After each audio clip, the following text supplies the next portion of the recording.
In 2024, an architect completed a house where walking to the bedroom means crossing a bridge suspended 40 feet in the air. Inside the building itself.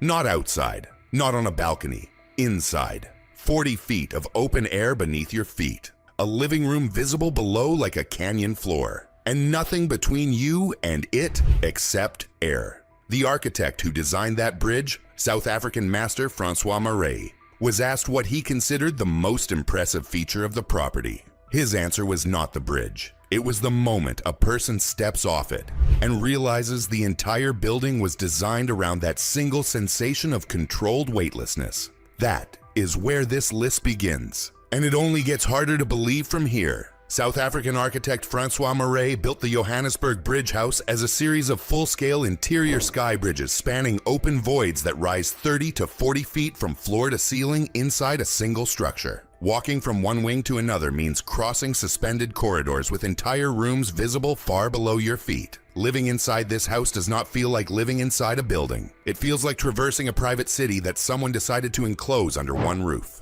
Marais described the design goal in 3 words: controlled human vertigo. Every spatial decision in the property was made to produce that feeling in a different way, in a different room, at a different height. The bridge was simply the entry point. In Toronto, a philanthropist commissioned a 25,000 square foot mega mansion designed by Berta Felix, where the great room walls are clad entirely in cashmere. Not wallpaper, not fabric panels. Cashmere. A material application so technically unprecedented that no existing adhesive chemistry could handle it, forcing the design team to develop an entirely new bonding compound invented specifically for this single project. At the center of the house rises a 3-story open limestone staircase spiraling around a 30-foot pendant light fixture fabricated from individually hand-molded glass cabochons by a single Venetian glassblowing workshop that spent 19 months producing nothing else. One light fixture. 19 months. Not the house. One single object inside it. That is the level of obsession that separates a jaw-dropping mega mansion from everything else wearing that label.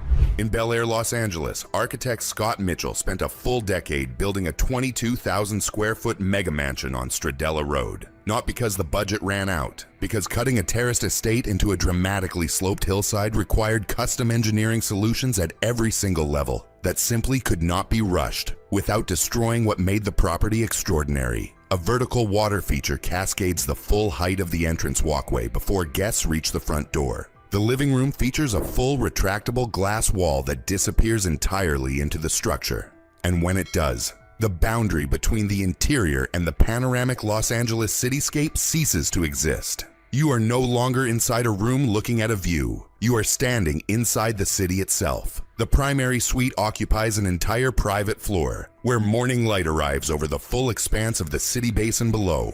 Mitchell said the decade was not a delay, it was the design. In France, the Palais Venetian is a 32,291 square foot contemporary palace, where the dining room deploys ionic columns at the scale of an ancient temple hall. Marble floors in traditional Venetian geometric patterns, and an ornamental painted ceiling requiring master craftsmen trained in historical fresco techniques so rare today that finding them took longer than constructing most luxury homes. The rooftop terrace covers 12,000 square feet, larger than the footprint of an entire apartment building, delivering 360-degree Mediterranean coastline views extending to the Italian border on clear days. In Dubai, architecture studio Alpago Design and Build completed mega mansions featuring glass wall systems up to 60 feet wide, each panel weighing over 4 tons, retracting fully into the structural walls until the entire ground floor becomes an open covered pavilion with no barrier between the interior and the garden beyond. The glass does not slide, it vanishes. In Brazil, architect Aquiles Nicolas Quilaris completed the Crystal House, where mature trees do not surround the architecture, they grow directly through it. Openings in the roof canopy allow indigenous Brazilian tree trunks and canopies to become structural elements of the interior itself. The reflecting pools that move through the property serve simultaneously as acoustic design, the sound of moving water present in every principal room, and as thermal moderators reducing the building's cooling load without mechanical systems. Stand anywhere inside the Crystal House, and you cannot identify where the building ends and the forest begins.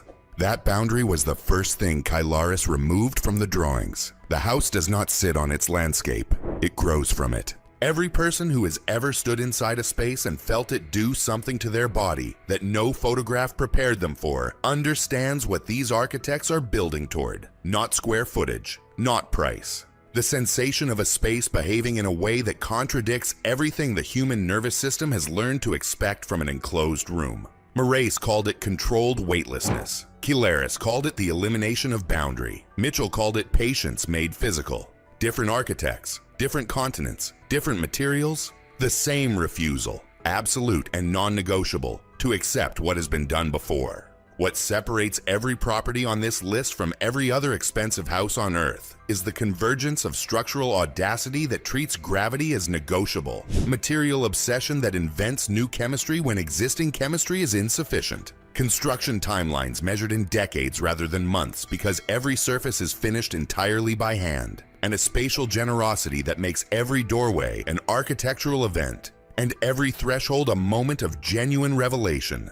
The Venetian glassblower who spent 19 months on one light fixture, and the engineer who spent a decade solving one hillside. They are the same person expressed through different materials. They are people who encountered a limit and refused it. Moving through these mega mansions is not the same as moving through any other structure on Earth. Every transition between rooms is a designed experience. Every threshold produces something the previous room did not. And the jaw-dropping feeling, the one that arrives in your body before your mind has processed what your eyes just showed you. That is the real luxury these multi-million-dollar properties deliver. The one that no budget alone can produce. The one that requires something rarer than money, patience, obsession, and the complete refusal to build anything the world has already seen. If a house with a bridge inside it, designed entirely around one feeling, did not permanently change your definition of jaw-dropping, nothing will. Share this with someone whose idea of architecture just got upgraded permanently. Subscribe for more properties that treat the word impossible as a starting point. And tell me in the comments, which room would you build first if money was never the question? I read every single one.